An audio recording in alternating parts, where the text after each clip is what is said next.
Hello viewers, আজকে আমি তোমাদের সাথে আমার চুলের যত্ন কীভাবে নিই সেটাই শেয়ার করব।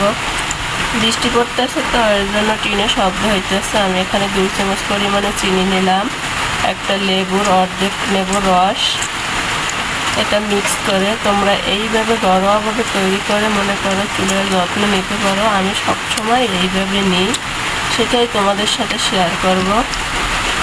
আর এইখানে লাগছে আমার চাল দেওয়া পানি।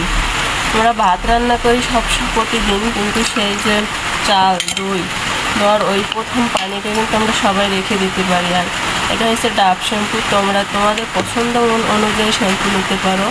যেহেতু আমি ডাব শ্যাম্পু ইউজ করি, আমি তোমাদের সাথে সেইটাই দেখালাম। যে এইটাই নিতে হবে এমনটাও না, তোমরা এটা এভাবে ভালো করে মিক্স করে নিবা, চিনি লাগানি খুব ভালোভাবে গলে যায়।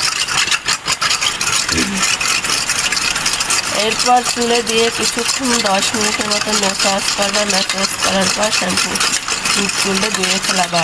হয় কি আমরা বিভিন্ন ধরনের প্রোডাক্ট ইউজ করি, ব্র্যান্ডের, নামি দামি ব্র্যান্ডের, হয়তো এগুলো মনে করে কারিগরি টাকা নষ্ট করি। কিন্তু তোমরা যদি ঘরোয়াভাবে এইভাবে এই রেমেডিটা ফলো করো, হয়তো একটু ঘরোয়াভাবে করলে সময় লাগে, সময় করলে রেজাল্টটা কিন্তু খুব ভালো আসে, তোমরা তৈরি করতে পারো।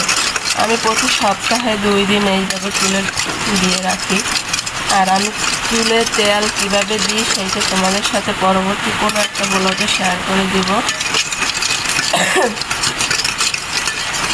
এই যে আমার মিশ্রণটা তৈরি হয়ে গেছে, বেশি সময় লাগে না, গোসলের আগে 5 মিনিট সময় নিয়ে তোমরা যদি করো তাহলে কিন্তু হয়ে যাবে।